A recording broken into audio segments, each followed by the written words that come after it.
Shikues të nderuar, ju përshëndes, jemi në minutat e ditarit informativ në RTS Gjirokastra, ku ndër të tjera sot do të keni mundësinë të ndiqni. Përmeti nderoi figurën e doktor profesor Ilir Ohrit duke ia akorduar pas vdekjes titullin qytetar nderi. Ky vlerësim vjen si shenjë mirënjohje për kontributin e tij të shquar në mjekësinë shqiptare, veçanërisht në fushën e anestezi reanimacionit, si edhe për përkushtimin ndaj pacientëve dhe edukimin e brezave të rinj të mjekëve. Në Tepelen janë shtuar rastet alergjive stinore, kryesisht si pasojë poleneve dhe ndryshimeve klimatike. Më të prekur rezultojnë fëmijët, por simptomat shfaqen edhe në grup mosha të tjera. Mjekët këshillojnë shmangjen e daljes në orët me përqendrim të lartë poleni, ndjekjen e trajtimit të rekomanduar dhe kujdes të shtuar gjatë kësaj periudhe për të parandaluar përkeqësimin e gjendjes shëndetësore. Shëtitoria e Sarandës po përjeton një fluks të lartë turistësh të huaj gjatë sezonit veror, duke u kthyer në një nga pikat më të frekuentuara të qytetit. Vizitorët zgjedhin të shijojnë shëtitjet buzdetit, plazhet dhe atmosferën turistike që ofron zona. Turistët vlerësojnë bukuritë natyrore, klimën e ngrohtë dhe mikpritjen lokale, ndërsa prania e tyre po gjallëron jetën urbane dhe aktivitetin e bizneseve. Livadjaja e Bashkisë së Finiqit mirëpriti festivalin e 4 ndërbalkanik, ku performuan 25 grupe folklorike me mbi 600 artistë nga Shqipëria, Greqia dhe Malizi.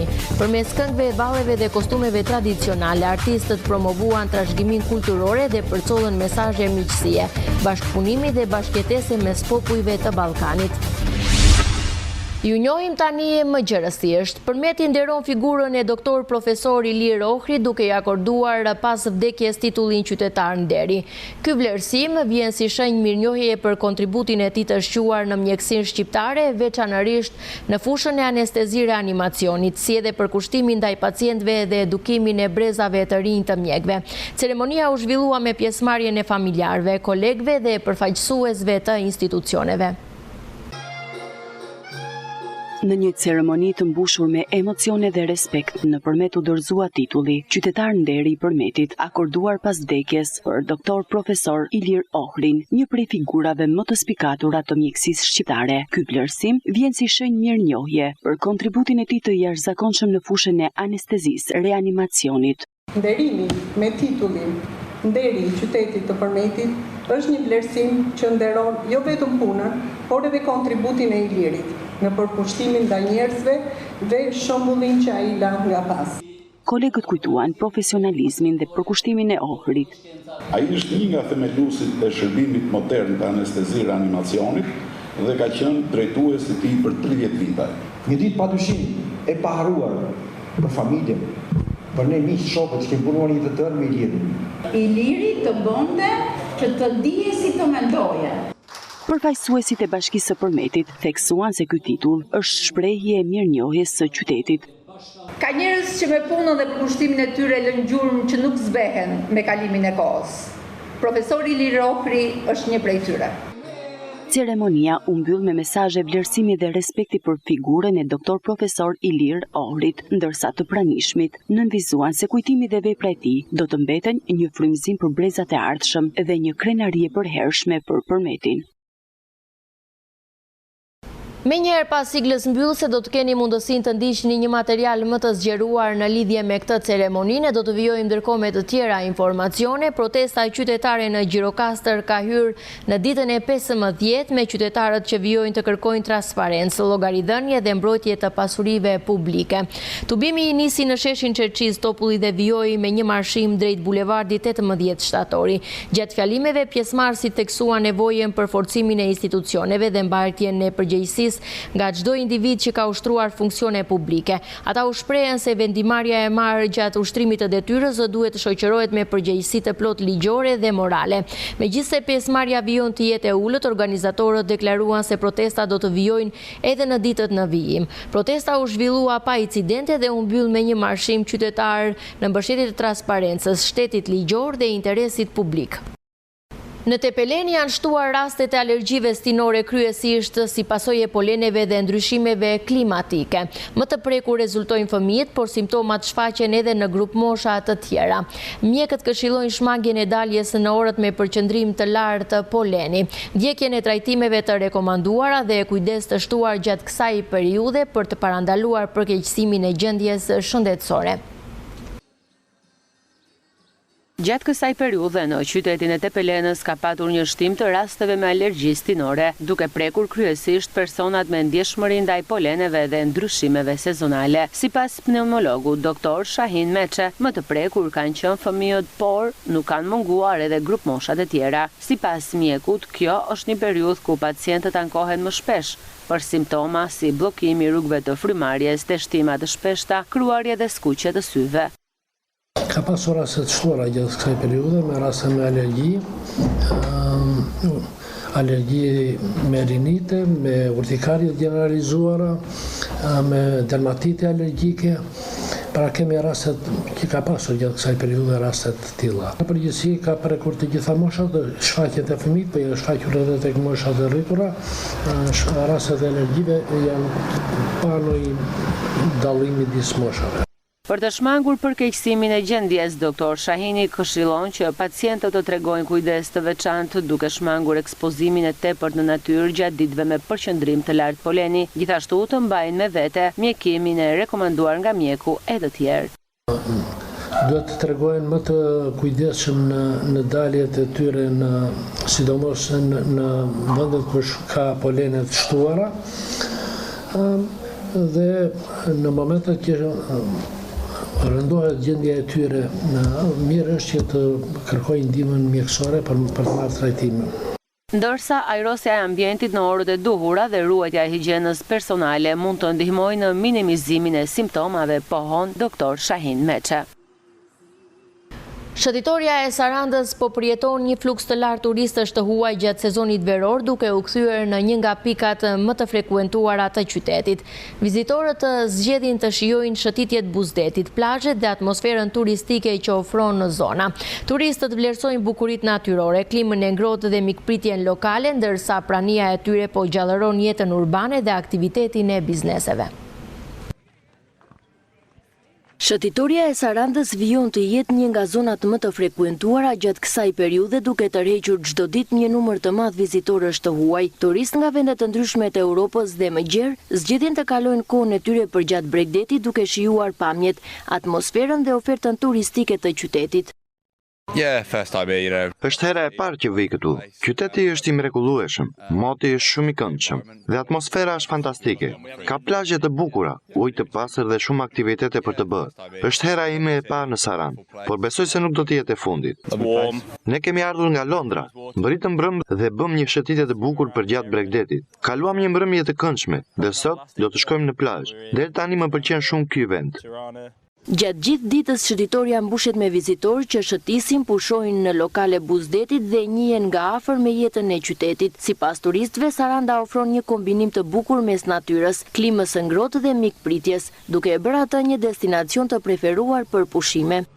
Unë kam ardhur këtu dje, kam bërë një udhëtim 4 ditor nëpër Shqipëri. E nisa udhëtimin tim në Shkodër, më pas në Tiranë, në kalan e Gjirokastrës dhe më pas në Sarandë për të shijuar Bregdetin. Do t'u them bashkombas vetëmi francez, se ky është një vend shumë i bukur. Megjithatë, një pjesë e imja do donte të mbante një sekret të ruajtur mirë. E di që turizmi është i rëndësishëm, por mendoj se është më mirë kur nuk është shumë i mbushur me njerëz. Ndërsa sezoni veror po hyn në kulmin e tij, shëtitoria e Sarandës vazhdon të jetë një nga pikat më të frekuentuara nga turistët e huaj. Prania e tyre jo vetëm që i jep gjallëri qytetit, por konfirmon edhe një herë Sarandën si një destinacion të preferuar turistik, ku bukuritë natyrore dhe atmosfera e veçantë tërheqin vizitorë nga mbar bota. Turistët që vizitojnë Sarandën nuk shijojnë vetëm Bregdetin, por gjithnjë më shumë po njihen edhe me traditën dhe kulturën e zonës. Muzeu i Traditës po kthehet në një dalesë të rëndësishme për vizitorët nga vende të ndryshme të botës, të cilët tregojnë interes për historinë dhe mënyrën e jetesës ndër vite në këtë trev. Muzeu i Traditës në Sarandë po mirëpret gjatë këtij muaji një numër të konsiderueshëm vizitorësh vendas dhe të huaj. Turistë nga vende të ndryshme të botës po e përfshin muzeun në itinerarin e tyre duke shfaqur interes të veçantë për historinë, kulturën dhe trashëgiminë që ai përcjell. Vizitorët ndalen për të njohur nga afër objektet që pasqyrojnë jetën, zakonet dhe traditat e brezave ndër vite. Si vjetë, sigurisht me sa duket ka filluar më shpejt sezoni turistik. Edhe gjatë muajit maj, dhe sidomos qershori, shëritoria e Sarandës tregon që ka shumë njerëz dhe këta njerëz natyrisht tregojnë që ka filluar plazhi dhe sezoni turistik. Por kjo është e mirë edhe për muzeet e Sarandës, konkretisht për Muzeun e Traditës, siç jemi këtu, në orarët e paradites dhe në orarët e darkës, sigurisht që e frekuentohet, po thuaj se mbi mesataren, që kjo tregon që gjatë muajve korrik dhe gusht do ketë akoma më shumë lëvizje dhe fluks turistik. Ata sigurisht janë të interesuar për veshjet kombëtare. Ne këtë vite kemi pasuruar muzeun me një sër kostumesh të tjera, ndryshe nga vitet e tjera, dhe ato e kanë bërë më të larmishëm muzeun. Kjo ka bërë edhe më kureshtar turistët që i shikojnë, që pyesen dhe mbajnë dhe duan të marrin informacion mbi stilin, mënyrën e ndërtimit të kostumit, copën e kostumit, format e ndryshme të tij dhe të kujt rajoni janë. Interesi në rritje i turistëve po sjell një frekuentim më të lartë krahasuar me periudhat e mëparshme. Sipas Ciceronit Gjeladin Beqiri, pritshmëritë për sezonin turistik janë pozitive dhe gjithçka tregon se ky do të jetë një sezon më i mbar, me më shumë vizitorë të interesuar për historinë dhe kulturën e vendit. Se sipas dukjeve duhet të jetë më i mbar sezoni turistik. Qershori që ndryshe nga vjet, shëtitoria orarët e darkës është me njerëz më shumë se mesatarisht. Ne shohim që janë turistë të vendeve të Azisë ose të vendeve të Indonezisë, me sa duket nga pamja. Dhe plus turistët që kanë qenë gjithmonë vitet e kaluara, që janë polakët, ukrainasit, çekët që janë tërkohë në këtë periudhë, vizitojnë edhe Sarandën, po edhe muzeet. Me fluksin në rritje të vizitorëve dhe interesin e vazhdueshëm për trashëgiminë kulturore, Muzeu i Traditës po forcon rolin e tij si një nga pikat më të rëndësishme kulturore për turistët që vizitojnë Sarandën. Livadjaja e Bashkisë së Finiqit mirëpriti festivalin e 4 ndërballkanik, ku performuan 25 grupe folklorike me mbi 600 artistë nga Shqipëria, Greqia dhe Malizi.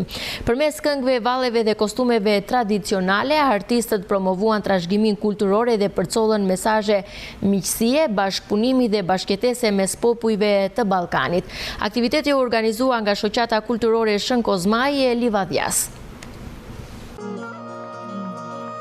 Rrugët e traditës dhe të folklorit u kryizuan dhe u bashkuan përsëri në fshatin historik Livadja të Bashkisë së Finiqit. 600 valltar nga 25 grupe folklorike nga 3 shtete janë pjesëmarrës sot në sheshin para Pallatit të Kulturës Katina Papa, këtu në Livadja.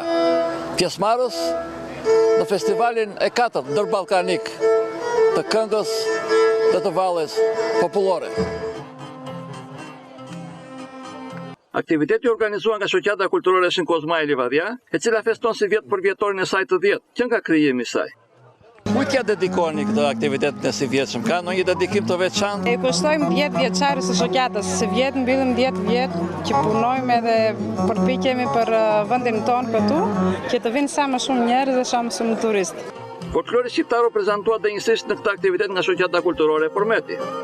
Janë gjithë njësoj, kanë traditat e tyre, se cili shfaqë dhe shpalos vlerat e veta, dhe unë jam shumë e kënaqur sot që marr pjesë në këtë festival. Grupi jonë nuk merr pjesë vetëm brenda Shqipërisë, por edhe jashtë Shqipërisë. Ne jemi kthyer nga një turne ndërkombëtar, një festival ndërkombëtar nga Franca, Italia, ku jemi vlerësuar dhe me kup për një përfaqësim dinjitos. Përveç grupeve nga Greqia dhe Malizi, ishin të shumta grupet folklorike nga zonat të ndryshme të minoritetit etnik grek. Ndërsa e ftuara e nderit me një këngë polifonike kurbeti, ishte artistja e njohur e muzikës popullore Irini Kiriako, e cila është bija e minoritetit etnik grek nga fshati i Finiqit. Mesazhi im është që popujt janë vëllezër, motra me njëri tjetrin. Ne nuk më interesojnë fare politikat. Unë si artiste që jap mesazhet më brillante që ka njerëzimi është dashuria, paqja, mirëkuftimi, të gjitha këto i jep vetëm arti dhe arti është ura më përkryelidhse e të gjitha popujve, e të gjithë popujve. Kështu që unë mesazhin tim e dhash tash që unë i dua me gjithë shpirt, si minoritarët, si shqiptarët, si rumunët, si bulgarët, si amerikanët, sepse unë kam përjetuar emocionen gjitha skenat e botës, edhe popujt e duan njësoj artin. Me këtë takim të madh folklorik, ishte të pranisur përfaqësues të pushtetit vendor dhe deputet të parlamentit grek, si dhe të trupit diplomatik të Greqisë në vendin tonë, ndërsa përshëndetën kryetari i Bashkisë Finik zoti Romeo Çakuli, si dhe kryetari i Komitetit të Minoriteteve zonja Konstantina Bezhani. Mëngjesin e sotëm, parku i mrekullueshëm i Virojt u mbush me ngjyra dhe harmoni. Në udhëheqjen e instruktores Elvira Barka, zonjat dhe vajzat Gjirokastrite u bën bashk për një seancë joge të jashtëzakonshme në mes të natyrës. Ky aktivitet erdhi në kuadër të ditës ndërkombëtare të jogës, e cila ka për qëllim të rrisë ndërgjegjësimin e popullsisë së globit në lidhje me përfitimet e praktikimit të saj. Në kuadër të ditës ndërkombëtare të jogës, parku natyror i Virojt në Gjirokastër u shndërua sot në një oazë qetësie dhe harmonie. Një grup vajzash dhe grash gjirokastrite u bën pjesë e një aktiviteti të veçantë dedikuar shëndetit fizik dhe mendor. Mes natyrës së mrekullueshme dhe ajrit të pastër, pjesëmarrëset ndoqën seancën e jogës, duke kombinuar teknikat e frymarrjes me lëvizjet që falin elasticitet dhe paqe të brendshme. Prej 3 muajsh jemi futur në grupin e jogës me coach Elvirën. Kalojmë shumë mirë, joga është një sport nuk të lodh, por është kaq i bukur, meditues. Është një sport që të bën t'i kushtosh shumë kohë vetes, të ndihesh mirë me veten. Dhe gjithmonë motoja kjo ka qenë, ti jesh mirë me veten, dashuro veten tënde, kështu thot Elvira. Është një sport që të bën të ndihesh veten të lehtë, të bën të harosh nga problemet e ditës, të mendosh më shumë dhe më mirë për gjërat e bukura në jetë dhe jo për gjërat negative. Stresi jashtë, thot trajneri në stërvitje, dhe me të vërtet përpiqemi që gjatë stërvitjes në yoga të kemi veten të çliruar nga stresi. 21 qershori ishte dita ndërkombëtare e jogës dhe në kuadër të kësaj ne sot zhvillojmë jogën në natyrë, ka një tjetër kuptim, ka një tjetër ndjesi yoga në natyrë, sesa yoga në mjedis të mbyllur, të bën të meditosh më shumë, të ndihesh më bukur. Duke praktikuar jogën, ne çlirojmë komplet toksinat e trupit, largojmë stresin dhe është një sport domethënë nga më të mirit që ndikon shumë në shëndetin, si mendor, ashtu dhe psikologjik, por dhe trupor. Gjithashtu, kjo krijon dhe tonifikimin e muskujve, gjithashtu dhe mbi të gjitha largon komplet stresin. Aktiviteti u drejtua nga instruktoria jogës Elvira Barka, e cila për kamerën tonë u shpreh edhe mbi rëndësinë që ka praktikimi i jogës për shëndetin tonë. Mua më bëri një gjë përshtypje se Mençuria indiane arriti të shpërndajë këtë kulturë mijëra vjeçare. Më në fund arriti edhe në Gjirokastër, por në nivel akoma fillestar, shumë fillestar. Nuk do thotë gjë që kjo joga për 2 muaj të jetë të arrim, si themi, sprint fleksibiliteti. E kuptoni, sprint është ajo fjala shpejtësi, vrapimi i shkurtër shumë i shpejt, po këtu kemi lidhje me fleksibilitetin, me paqen shpirtërore, me energji pozitive, me mendje të qetë, me tru të pastër, me vetveten. Ky për mua është një fenomen pak i vështirë, sepse nuk e kuptojnë të gjithë, ose pjesa më e madhe, se kemi bërë ndonjëherë këtë analizë që çdo gjë është me veten, brenda vetes. Dhe për të fituar këtë paqe, do durim, do besim shumë dhe do mendim dhe energji pozitive. Yoga nuk njeh moshë, i ka të gjitha moshat, që fëmijë deri në moshën 90 vjeçare. Dhe ka një gjë, që yoga nuk është sport, nuk është garë, nuk është fe, nuk i përket asnjë dogme. Kështu që janë ca gjëra shumë pozitive që unë i quaj e barazoj me natyrën. Dhe natyra është pjesa e jetës time. Të heq stresin, anktin, pagjumësin, të krijoj premisat të tjera për një jetë më aktive, me energji, me humor të mirë. Sot ishte një seancë natyre, shpejt herët në mëngjes, e bëm në shenjë të ditës ndërkombëtare, 21 qershor si dita ndërkombëtare e jogës, që gjithë bota dolën, New Yorku dolin mes të asfaltit dhe punonte jogën, praktikonte jogën, se kjo është praktik, nuk është sport.